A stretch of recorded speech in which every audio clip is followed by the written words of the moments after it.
ద్రుపద మహారాజుకు సందేహ నివృత్తి అయ్యి వ్యాస మహాముని మాటను శిరసా వహించాడు. పాండవుల 5గురికి తన కుమార్తె ద్రౌపదిని ఇచ్చి వివాహం చేశాడు. పాండవుల పక్షాన వారి పురోహితుడు ధౌమ్యుడు పౌరోహిత్యం వహించాడు. ఇంతవరకు మనం చెప్పుకున్నాం. ద్రౌపది స్వయంవరం తర్వాత ద్రుపదుడు పాండవులకు ఎంతో విలువైన ఆభరణాలను, ఏనుగులను, గుర్రాలను, ఇంకా ఎన్నో విలువైన కానుకలను ఇచ్చాడు. ద్రౌపది కూడా పతివ్రత ధర్మంతో 5గురు భర్తలకు సేవ చేస్తూ ఉంది. కుంతీదేవి కూడా కోడలను సకల ఐశ్వర్యవంతురాలిగా, సంతానవతిగా దీవించింది. ద్వారకా నగరంలో ఉన్న శ్రీకృష్ణుడు పాండవుల వివాహ సమయాన అనేక కానుకలు పంపించాడు. అలా పాండవులు ద్రుపదపురంలో 1 సంవత్సరం పాటు సమస్త రాజభోగాలు అనుభవించారు. స్వయంవరంలో మత్స్యయంత్రాన్ని కొట్టినది అర్జునుడని వారు పాండవులని దుర్యోధనుడు వేగుల ద్వారా తెలుసుకున్నాడు. పాండవులు అక్క ఇంట్లో తగలబడకుండా బతికి బయటపడ్డందుకు దుర్యోధనుడు ఎంతో చింతించాడు. విదురుడికి పాండవుల విషయం తెలిసి ఎంతో ఆనందించాడు. ధృతరాష్ట్రుడికి ఈ విషయం చెప్పాడు. ద్రుపదుని కుమార్తె అయిన ద్రౌపదిని వివాహం చేసుకోవడం వల్ల పాండవులు ఎంతో మిత్రలాభం పొందారు అని అనుకున్నాడు ధృతరాష్ట్రుడు. ఒకరోజు కర్ణ దుర్యోధనులు విదురుడి దగ్గర లేని సమయంలో ధృతరాష్ట్రుని దగ్గరికి వెళ్ళి ఇలా అన్నారు: తండ్రి, పాండవులు బతికే ఉన్నారు. విదురుడు ఎప్పుడు పాండవుల మేలు కోరేవాడు అని తెలిసి కూడా మీరు అతని మాటకు విలువ ఇస్తున్నారు. అది మా దురదృష్టము అని నిర్వేదంగా అన్నాడు దుర్యోధనుడు. నాయన దుర్యోధన, నేను పైకి పాండవులంటే ఎంతో ఇష్టం ఉన్నట్టు ఉంటాను, కానీ ఆ విషయం విదురునికి తెలియనీయను. ఒక విషయం మాత్రం మీరు మరవవద్దు, పాండవులకు దైవబలం ఉన్నది, వారిని మనం ఏమీ చేయలేము అని అన్నాడు ధృతరాష్ట్రుడు. తండ్రి, పాండవులు ఇప్పుడు ద్రుపదరాజపురంలో ఉన్నారు. వారికి పాంచాల రాజు అండగా ఉన్నాడు. శ్రీకృష్ణుడు, బలరాముడు మొదలైన యాదవరాజులు, వృష్టి, భోజ, అంధకరాజులు తోడుగా ఉన్నారు.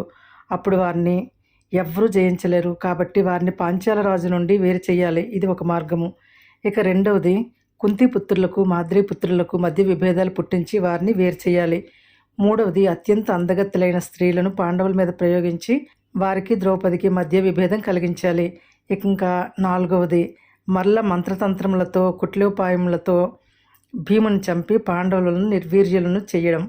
వీటిలో ఏది ఉత్తమ మార్గం ఆలోచించండి అని తన మనసులో విషయం బయటపెట్టాడు దుర్యోధనుడు. కర్ణుడు దీనికి ఒప్పుకోలేదు. సుయోధన, అసలు ద్రుపదుడు సజ్జనులు, సత్ప్రవర్తనులు అయిన పాండవులను ఎందుకు వదిలివేస్తాడు? అది అసంభవం. పాండవులందరూ ఒకే మాట మీద ఉన్నారు. వారిలో విభేదాలు ఎందుకు వస్తాయి? పైగా ద్రౌపది వారిని కోరి వివాహం చేసుకుంది కాబట్టి ఆమెకు వారి మీద ఎందుకు ద్వేషం పుడుతుంది? కాబట్టి ఇవన్నీ ఏవి పనిచేయవు. పైగా ఇప్పటిదాకా మీరు భీముని చంపాలని ఎన్నో ప్రయత్నాలు చేశారు. ఏమైంది? భీముని ఏమీ చేయలేకపోయారు. కాబట్టి అది కూడా ప్రయోజనం లేదు. ఇంకా ఒక్కటే మార్గం, దండోపాయం. మనము మన సేనలతో ద్రుపదరాజు మీదికి యుద్ధానికి వెళ్ళి ద్రుపదుని ఓడించి పాండవులను తీసుకుని వద్దామని అన్నాడు. ఇదంతా విని ధృతరాష్ట్రుడు పెద్దలతో ఆలోచించి రేపు నిర్ణయం తీసుకుందాం అని అన్నాడు. మరునాడు ధృతరాష్ట్రుడు, భీష్ముడు, ద్రోణుడు, విదురుడు మొదలైన వారిని సమావేశపరిచి విషయమంతా వివరించాడు. అప్పుడు కురువృద్ధుడు భీష్ముడు దుర్యోధనునితో అన్నాడు: సుయోధన, నాకు మీ మీద కానీ పాండవుల మీద కానీ భేదభావం లేదు. అందరూ నాకు సమానమే. కానీ పాండవులతో యుద్ధం చేయడానికి నేను అంగీకరించను. మీ వల్లనే పాండురాజు కుమారులు కూడా ఈ రాజ్యానికి వారసులు. అందుచేత పాండవులకు చెందవలసిన అర్ధరాజ్యాన్ని వారికి పంచివ్వు. అది ధర్మం. ధర్మాన్ని ఆచరించి కీర్తిమంతుడుగా అని అన్నాడు భీష్ముడు. ద్రోణుడు కూడా, నాయన సుయోధన, తాతగారి మాట పాటించు. నువ్వు ఈ కర్ణుని మాటలు విని యుద్ధం మాట తలపవద్దు. ద్రుపదునికి తగిన కానుకలు ఇచ్చి పాండవులను ఇక్కడికి తీసుకొని రావడానికి నీ తమ్ముళ్ళని పంపించు అని హితబోధ చేశాడు. ఈ మాటలకు కర్ణునికి కోపం వచ్చింది. సుయోధన, వీరంతా నీకు కీడు చేయడానికి తలపెడుతున్నారు. నీ సంపదను అపహరించడానికి ప్రయత్నిస్తున్నారు. వీరి మాట నమ్ముకో అని అన్నాడు. ఏమి, మేము కీడు తలపెట్టేవారమా? నీవా హితం చెప్పేవాడివి? నీ వల్లనే కౌరవ కులానికి శాంతి లేకుండా పోయిందని అన్నాడు. వారిద్దరిని వారించి ధృతరాష్ట్రునితో విదురుడు ఇలా అన్నాడు: మహారాజా, భీష్మ, ద్రోణులు వయసులో పెద్దవారు. వారు చెప్పింది చేయడం ధర్మం. అదీకాక పాండవులు స్వతహాగా అజేయులు. ఇప్పుడు వారికి మహాబలవంతుడైన ద్రుపద మహారాజు అండగా ఉన్నాడు. శ్రీకృష్ణుడు, బలరాముడు, సాత్వికి వారికి మిత్రులు కాబట్టి వారిని జయించడం సులభం కాదు. లక్క ఇంట్లో వారిని తగలబెట్టినా వారు బతికారు. పురోచనుని వలన కలిగిన అపకీర్తి పోగొట్టుకో.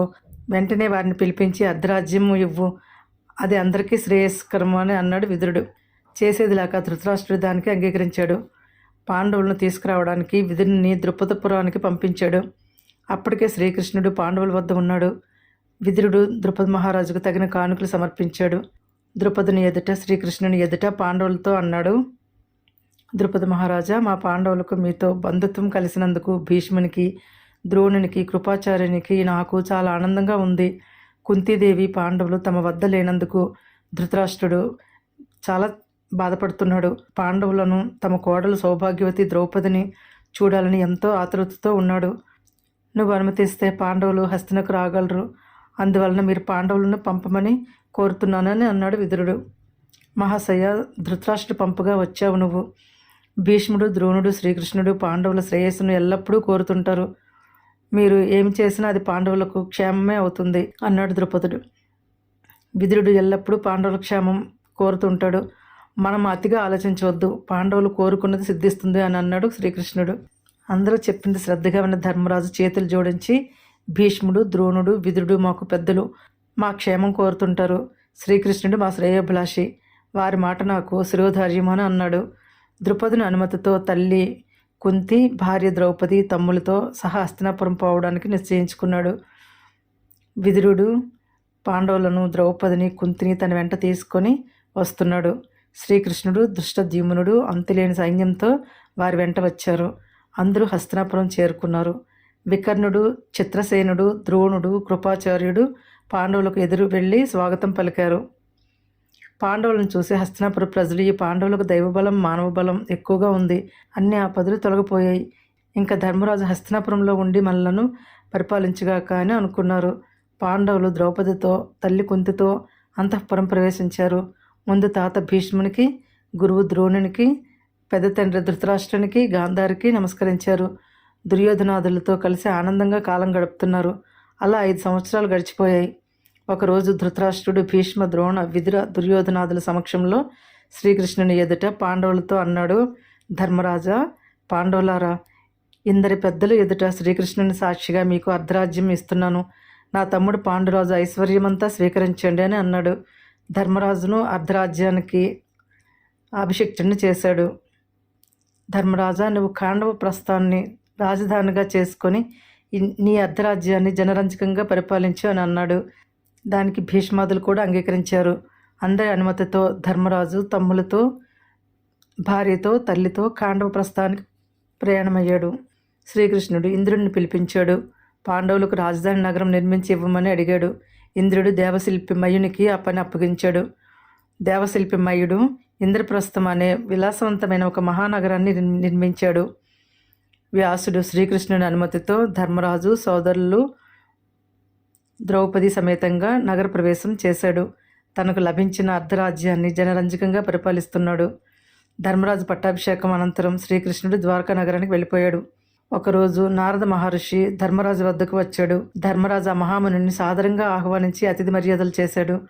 మహాత్మా, మా పూర్వపుణ్య సుకృతము వలన తమరి దర్శన భాగ్యం లభించింది, మేము పునీతులమయ్యాము అని అన్నాడు. నారదుడు పాండవులను ఏకాంతంగా పిలిచి, మీరు అన్ని ధర్మాలు తెలిసినవారు, మీకు తెలియని ధర్మం లేదు. కానీ మీకు 5గురికి ద్రౌపది ఒక్క ఆమె భార్య. ఈ పద్ధతి లోక విరుద్ధము, శాస్త్ర విరుద్ధము. ఈమె మూలంగా మీలో మీకు విరోధం రాకూడదు. ఇదివరకు ఒక స్త్రీ వలన సుందోపసుందులోని రాక్షసులు కొట్టుకుని మృతి చెందారు. మీకు ఆ కథను చెప్తాను వినండి అని సుందోపసుందుల గురించి చెప్పసాగాడు. నికుంభుడు అనేవానికి సుందుడు, ఉపసుందుడు అనే 2 కుమారులు ఉండేవారు. వారిరువురు బ్రహ్మను గూర్చి ఘోరమైన తపస్సు చేశారు. వారికి బ్రహ్మదేవుడు ప్రత్యక్షమయ్యాడు. మీకు ఏం వరం కావాలో కోరుకోండి అన్నాడు.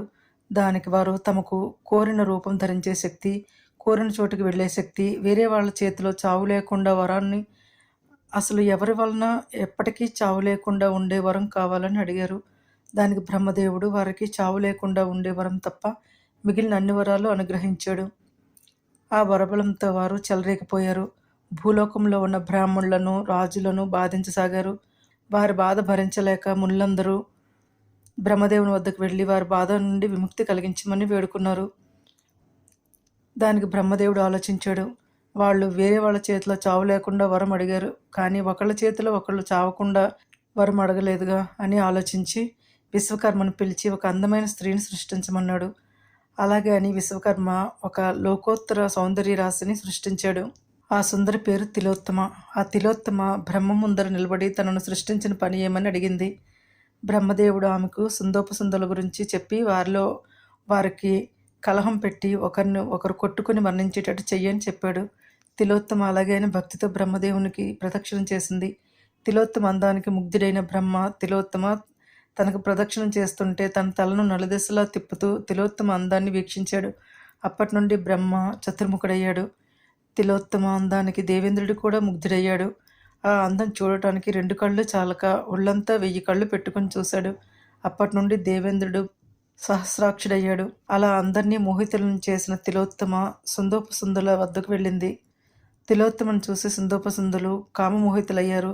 ఇద్దరూ తిలోత్తమను కామించారు. తిలోత్తమ నాది అంటే నాది అని చెరి ఒక చెయ్యి పట్టుకొని లాగుతున్నారు. నువ్వు ఎవరిని ప్రేమిస్తున్నావు చెప్పు అని బలవంతం చేశారు. దానికి తిలోత్తమ నేను మీలో ఎవరిని ప్రేమించాలో నిర్ణయించుకోవాలంటే మీలో మీరు యుద్ధం చెయ్యండి. మీలో ఎవరు గెలుస్తారో నేను వారిని ప్రేమిస్తాను అని చెప్పింది. వారిలో విచక్షణ జ్ఞానం నశించింది. ఇద్దరూ ఆ స్త్రీ కోసం ఒకరితో ఒకరు యుద్ధం చేసుకున్నారు. ఇద్దరూ బలవంతులే కాబట్టి ఒకరి చేతిలో ఒకరు చచ్చారు. కాబట్టి ఎంతటి మిత్రులైనా ఎంతటి ధైర్యవంతులైనా స్త్రీల కారణంగా విరోధం పొందుతారు అని చెప్పాడు నారదుడు. నారదుని మాటల్లోనే అంతరార్థం గ్రహించారు పాండవులు. వారిలో వారు ఒక నియమం చేసుకున్నారు. ద్రౌపది ఒక్కరి ఇంట్లో 1 సంవత్సరం ఉండేటట్టు ఏర్పాటు చేసుకున్నారు. ద్రౌపది ఎవరింట్లో ఉంటే ఆ ఇంటి వైపు మిగిలిన వారు కన్నెత్తి కూడా చూడకూడదు. పొరపాటున అలా జరిగితే 12 నెలలు తీర్థయాత్రలు చేయాలి. ఆ మాదిరి ఒప్పందం చేసుకొని నారదుని ఎదుట ప్రతిజ్ఞ చేశారు. ఆ ఒప్పందం ప్రకారం నడుచుకుంటున్నారు. ఒకరోజు ఒక బ్రాహ్మణుడి గోవును కొందరు దొంగలు ఎత్తుకొని పోయారు. ఆ బ్రాహ్మణుడు ఏడుస్తూ వచ్చి ఆ విషయం అర్జునునితో చెప్పి ఏడ్చాడు. ఆ దొంగలను దండించి తన గోవును తిరిగి తెచ్చి ఇమ్మని అడిగాడు. తన ధనుస్సు ఆయుధాగారంలో ఉంది.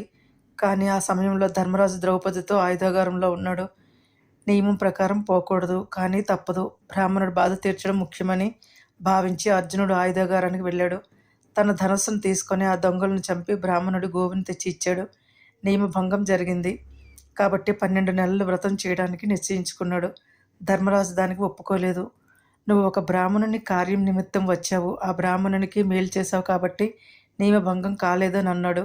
కానీ అర్జునుడు అన్నయ్య ఏదో ఒక సాకు చెప్పి ధర్మం తప్పడం భావ్యమా, అందుకని నాకు అనుమతి ఇవ్వండి అని అడిగాడు.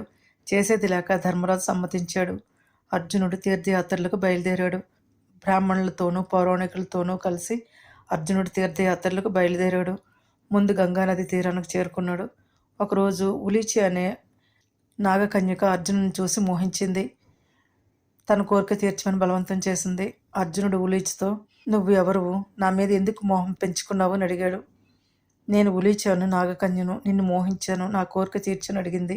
నా అన్నగారి ఆదేశానుసారము నేను తీర్థయాత్రలు చేస్తున్నాను, బ్రహ్మచర్య వ్రతంలో ఉన్నాను, నీ కోరిక ఎలా తీర్చగలను అని అన్నాడు.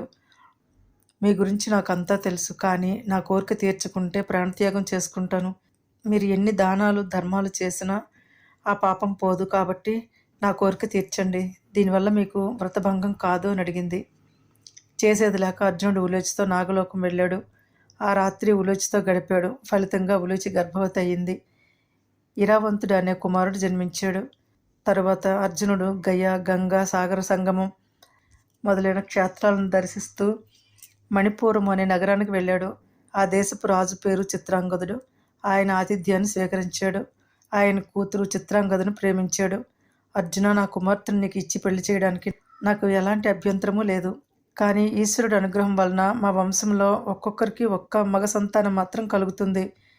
కానీ నాకు మాత్రం ఈ కన్య పుట్టింది. అందువల్ల నా రాజ్యానికి వారసుడు లేడు. అందుకని ఆ కన్యకు పుట్టబోయే మగ సంతతి నా వంశకరుడు కావాలి. దీనికి నువ్వు ఒప్పుకుంటే నా కుమార్తె నీకు ఇచ్చి వివాహం చేస్తాను అని అన్నాడు. దానికి అర్జునుడు అంగీకరించాడు. చిత్రాంగదని పెళ్లి చేసుకున్నాడు. చిత్రాంగదకు బబ్రువాహనుడు అనే కుమారుడు కలిగాడు. అర్జునుడు అక్కడి నుండి ద్వారకా నగరానికి బయలుదేరాడు. అక్కడ శ్రీకృష్ణుని చూడవచ్చును. శ్రీకృష్ణుని చెల్లెలు సుభద్ర లోకోత్తర సౌందర్యవతి అని ప్రతీతి. సుభద్రను చూడవచ్చును. శ్రీకృష్ణుని దయ ఉంటే సుభద్రను పెళ్లి చేసుకోవచ్చును అని మనసులో అనుకున్నాడు అర్జునుడు. యాదవులకు సన్యాసులు అంటే ఎంతో భక్తి గౌరవము. అందువల్ల తాను కూడా ఒక కపట సన్యాసిగా మారిపోయాడు. సన్యాసి వేషంలో ద్వారకా నగరం పరిసరాలు చేరుకున్నాడు. శ్రీకృష్ణుని భక్తితో మనసులో ధ్యానించాడు. అర్జునుని ఆగమనాన్ని తెలుసుకొని శ్రీకృష్ణుడు అర్జును వద్దకు వచ్చాడు. క్షేమ సమాచారాలు అడిగాడు. అర్జునునికి తన చెల్లెలు సుభద్ర మీద అనురాగం ఉన్నదని గ్రహించాడు. అర్జునుని తనతో పాటు ద్వారకా నగరానికి తీసుకొని వెళ్ళాడు. రైవతికాద్రి గుహలో అర్జునుని ఉంచాడు. తాను మాత్రము ద్వారకకు వెళ్లి రైవతిక మహోత్సవాన్ని జరపాలని ప్రజలకు ఆదేశించాడు. అందరూ రైవతికాద్రికి బయలుదేరారు. శ్రీకృష్ణుడు కూడా తన భార్యలతో ఆ మహోత్సవాన్ని తిలకించడానికి రైవతికాద్రికి బయలుదేరాడు. అతని వెంట సారణుడు, సాత్యకి, అక్రూరుడు, ఉగ్రసేనుడు, ఉద్ధవుడు మొదలగువారు వెళ్లారు. అన్నయ్య వెంట సుభద్ర కూడా రైవతికాద్రికి బయలుదేరింది. సుభద్ర కూడా తన మనసులో అర్జునుడిని భర్తగా తలచింది. కానీ సుభద్ర అప్పటిదాకా అర్జునుడిని చూడలేదు. ఎలా ఉంటాడో అని కళ్ళకంటూ ఉంది. అందరూ రైవతికాద్రికి ప్రదక్షిణం చేసి పూజలు చేశారు. ఆ సమయంలో అర్జునుడు సుభద్రను చూశాడు. అతని మనసు చలించింది. అది చూసి శ్రీకృష్ణుడు, స్వామి, తమరు సన్యాసులు అందమైన అమ్మాయిలను అలా చూడరాదని అన్నాడు. అర్జునుడు సిగ్గుపడ్డాడు. అర్జున, నీకు నా చెల్లెలు సుభద్ర మీద మనసు ఉందని నాకు తెలుసు. నీ కోరికను దేవకి వసుదేవులకు చెప్పి సఫలం చేస్తాను అని అన్నాడు. బలరాముడు కూడా అక్కడికి వచ్చాడు. అర్జునుని నిజమైన మునీశ్వరుడు అనుకొని ఆయనకు నమస్కరించాడు. స్వామి, తమరు ఇక్కడే ఉండి తమరి చతుర్మాస్య వ్రతాన్ని నిర్విఘ్నంగా కొనసాగించండి అని అర్థించాడు. దానికి అర్జునుడు సంతోషంగా ఒప్పుకున్నాడు. బలరాముడు సుభద్రను అర్జునునికి సేవలు చేయడానికి నియోగించాడు. అర్జునుడు ద్వారకలో క్షేమంగా ఉన్నాడని శ్రీకృష్ణుడు ఇంద్రప్రస్థానికి వార్త పంపాడు.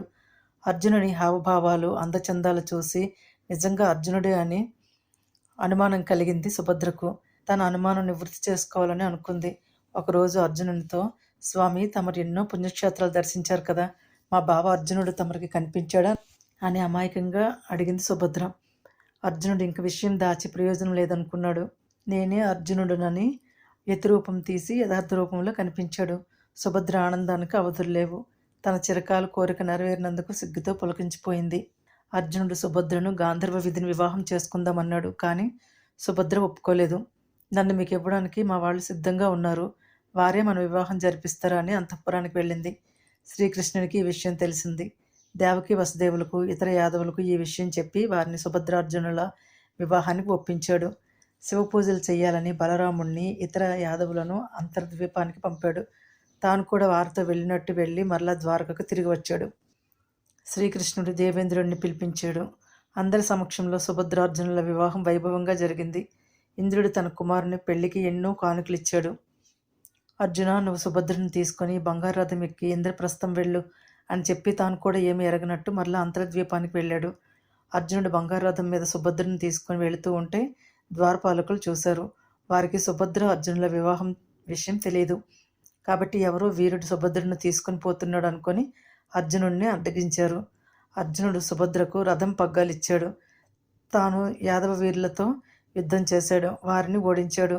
యాదవ వీరులు ఈ విషయాన్ని వెంటనే బలరాముడికి చెప్పారు. బలరాముడు యాదవులందరినీ సమావేశపరిచాడు. యాదవ వీరులంతా కోపంతో ఊగిపోయారు. వెంటనే పోయి అర్జునుడి మీద యుద్ధం చేసి సుభద్రను తీసుకుని వద్దామని అనుకున్నారు. వారిని శాంతపరిచి బలరాముడు శ్రీకృష్ణుడితో, కృష్ణ, నీకు తెలియకుండా అర్జునుడు సుభద్రను తీసుకుని వెళ్ళాడా అని అడిగాడు. అన్నయ్య, అర్జునుడు తన మేనమరదలని వివాహమాడి తీసుకుని వెళ్ళాడు. అది తప్ప? ద్రోణాచార్యుని శిష్యుడు అర్జునుని జయించడం అంత సులభమా? అతని పరాక్రమము తమరు స్వయంవర సమయంలో చూడలేదా అని అన్నాడు. బలరాముడు ఏమీ చేయలేకపోయాడు. అక్కడ అర్జునుడు సుభద్రతో ఇంద్రప్రస్థం చేరాడు. సుభద్ర, మనం ఇలా వెళితే ద్రౌపది మనలను చూసి పరుషంగా మాట్లాడుతుంది. అందుకని ముందు నువ్వు వెళ్ళి ద్రౌపదిని, నీ అత్తగారు కుంతిని పరిచయం చేసుకొని వారి అభిమానాన్ని సంపాదించు అని చెప్పి సుభద్రను కొంతమంది గోపబాలికలతో అంతఃపురానికి పంపాడు. సుభద్ర అంతఃపురానికి వెళ్ళి ముందు కుంతికి, తర్వాత ద్రౌపదికి నమస్కరించింది. వారి దీవెనలను పొందింది. తర్వాత అర్జునుడు నగర ప్రవేశం చేశాడు. అన్నలకు, కుంతికి నమస్కరించి వారి దీవెనలు తీసుకున్నాడు. తర్వాత వసుదేవుడు, బలరామకృష్ణులు అర్జునునికి అంతులేని కానుకలు తీసుకుని వచ్చారు. ధర్మరాజు యదు ప్రముఖులకు నమస్కరించి వారి దీవెనలను తీసుకున్నాడు. అందరూ ఆనందంగా ఒకరినొకరు అభినందించుకున్నారు. సుభద్ర గర్భం ధరించి లోకోత్తర పరాక్రమవంతుడైన అభిమన్యునికి జన్మనిచ్చింది. అభిమన్యుడు ధౌమ్యుని వద్ద వేదాంగాలు అభ్యసించాడు. తండ్రి అర్జునుని వద్ద అస్త్ర శస్త్ర విద్యలు అభ్యసించాడు. పాండవులకు ద్రౌపది వలన ప్రతివింధ్యుడు, శృతసోముడు, శృతకీర్తి, శతానీకుడు, శృతసేనుడు అనే 5 ఉప పాండవులు జన్మించారు. తర్వాత ఒకరోజు అర్జునుడు కృష్ణునితో, బాబా, ఇక్కడ ఎండలు ఎక్కువగా ఉన్నాయి, మనం మంచి వన ప్రాంతాలకు వెళ్ళి అక్కడ సరదాగా గడుపుదామా అని అన్నాడు. కృష్ణుడు సరే అన్నాడు. అందరూ ఖాండవ వన సమీపంలో ఉన్న అడవికి వెళ్ళారు. అక్కడ విహరిస్తుండగా ఒకరోజు అగ్నిదేవుడు బ్రాహ్మణ వేషంలో వారి వద్దకు వచ్చాడు. కృష్ణార్జునులు ఆ బ్రాహ్మణుడికి అర్ఘ్యపాద్యాదులు ఇచ్చి సత్కరించారు. అయ్యా, నాకు బాగా ఆకలిగా ఉంది, తమరు భోజనం పెట్టగలరా అని అడిగాడు అగ్నిదేవుడు. మీకు ఏది ఇష్టమో చెప్పండి, పెడతామన్నారు కృష్ణార్జునులు. అప్పుడు అగ్నిదేవుడు తన నిజ స్వరూపమును చూపించి, నేను అగ్నిదేవుడిని, నేను ఈ ఖాండవ వనాన్ని దహించాలి, కానీ ఇంద్రుడు అడ్డుపడుతున్నాడు. ఇంద్రుడి మిత్రుడైన తక్షకుడు ఆ వనంలో ఉన్నాడు. అతనిని రక్షించడానికి ఇంద్రుడు నాకు అడ్డుపడుతున్నాడు. ఇంద్రుడు కలిగించే ఆటంకాలు తొలగిస్తే నేను ఖాండవ వనాన్ని నిరాటంకంగా భుజిస్తాను అని అన్నాడు. అప్పుడు అర్జునుడు అగ్నిదేవునితో, అయ్యా, నీకు ఈ ఖాండవ వనం దహించాలని ఎందుకు కోరిక కలిగింది అని అడిగాడు. దానికి అగ్నిదేవుడు ఇలా చెప్పాడు. శ్వేతికి అనే రాజర్షి సత్రయాగాన్ని చేయడానికి సంకల్పించాడు. అది 1000 సంవత్సరాలు జరిగే యజ్ఞం. ఏ ఋత్విక్కు దానికి ఒప్పుకోలేదు. అప్పుడు శ్వేతకేతికి ఈశ్వరుని గూర్చి ఘోర తపస్సు చేశాడు. ఈశ్వరుడు ప్రత్యక్షమయ్యాడు. దేవా, నేను 100 సంవత్సరాల పాటు జరిగే సత్రయాగం చేయడానికి సంకల్పించాను. నువ్వు నాకు ఋత్వికుగా ఉండాలి అని అడిగాడు. దానికి ఈశ్వరుడు, శ్వేతకి యజ్ఞాలు చేయించే పని బ్రాహ్మణులది, అందుకని నీకు దుర్వాసుని యాజ్ఞికునిగా నియమిస్తున్నాను. నువ్వు 100 సంవత్సరాలు ఎడతగిన నేతిధారతో యజ్ఞం చేసి అగ్నిదేవుణ్ణి తృప్తిపరచు అని అంతర్ధానమయ్యాడు. అలా శ్వేతకి సత్రయాగం చేశాడు. అప్పుడు తాగిన నేతితో నాకు జీర్ణశక్తి తగ్గింది, మహావ్యాధిగా మారింది. ఖాండవనంలో ఉన్న ఔషధులు సేవిస్తే గానీ ఈ వ్యాధి తగ్గదు అని బ్రహ్మదేవుడు చెప్పారు. అందుకని ఖాండవ వనాన్ని దహించాలని కోరికగా ఉందని అన్నాడు అగ్నిదేవుడు. అప్పుడు అర్జునుడు అగ్నిదేవునితో, అగ్నిదేవ, మా వద్ద అస్త్రములు శస్త్రములు ఉన్నవి, కానీ వాటిని ప్రయోగించడానికి తగిన ధనస్సు రథము ప్రస్తుతం మా వద్ద లేవు, అందుకని ఆలోచిస్తున్నామన్నాడు. అప్పుడు అగ్నిదేవుడు వరుణుని ధ్యానించాడు. వరుణుడు ప్రత్యక్షమయ్యాడు. వరుణ, నీకు బ్రహ్మదేవుడు ఇచ్చిన ధనస్సు, అమ్ములు పొది, రథాన్ని అర్జునునికి ఇవ్వు, అలాగే చక్రాన్ని గదను శ్రీకృష్ణునికి ఇవ్వని చెప్పాడు. అప్పుడు వరుణుడు గాంధీవం అనే ధనస్సును, అక్షయ తూణీరములను, కపిధ్వజముతో కూడిన రథమును అర్జునునికి ఇచ్చాడు. అలాగే సుదర్శనము అనే చక్రాయుధాన్ని, కౌమోదకి అనే గదను శ్రీకృష్ణునికి ఇచ్చాడు. కృష్ణార్జునులారా, ఈ గాంధీవము, అక్షయ తూణీరము, చక్రము, గదలను ప్రయోగించి నాకు రక్షణ కల్పించండి అని అడిగాడు అగ్నిదేవుడు. అగ్నిదేవ, ఇంక నీకు ఏమీ భయం లేదు, నువ్వు ఖాండవ వనాన్ని దహించవచ్చు అన్నాడు అర్జునుడు. రెట్టించిన ఉత్సాహంతో అగ్నిదేవుడు ఖాండవ వనాన్ని దహిస్తున్నాడు. ఖాండవ వనానికి ఇరువైపులా కృష్ణార్జునులు నిలబడ్డారు. ఖాండవ వన రక్షకులు అడ్డగించగా అర్జునుడు వారిని చంపాడు. ఖాండవ వనంలో ఉన్న జంతువులు, పక్షులు, పాములు, అన్ని ప్రాణులు అగ్నిజ్వాలల్లో పడి మరణించసాగాయి. ఇది చూసి దేవతలంతా దేవేంద్రుని వద్దకు వెళ్లారు. ఖాండవ వన దహనాన్ని గురించి చెప్పారు. దేవేంద్రుడు అదిరిపడ్డాడు. వెంటనే తన మిత్రుడు తక్షకుని కాపాడాలని నిశ్చయించుకున్నాడు. ఉరుములతో మెరుపులతో కుంభవృష్టి కురవాలని మేఘాలను ఆజ్ఞాపించాడు. ఇంద్రుడు కురిపించే కుంభవృష్టి ఖాండవ వనం మీద పడకుండా అర్జునుడు తన బాణాలతో ఒక కప్పు నిర్మించాడు. అగ్నిదేవుని జ్వాలల నుండి రక్షించుకోవడానికి తక్షకుని కుమారుడైన అశ్వసేనుడు అనే సర్పము తన తల్లి తోక పట్టుకుని ఆకాశంలో పరిగెత్తుతున్నాడు. ఇది చూసి అర్జునుడు అశ్వసేనుని తన బాణాలతో కొట్టాడు.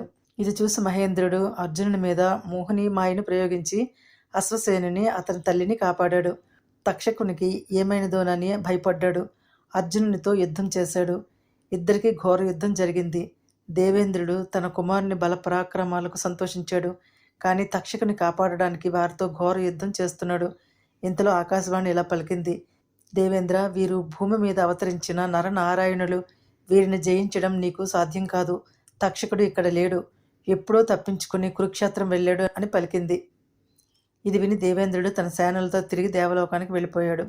ఇంతలో నముచి అనే రాక్షసుని తమ్ముడు మయుడు అనేవాడు ఆ మంటలలో చిక్కుకొని బయటకు రాలేక అర్జునుని శరణుజొచ్చాడు.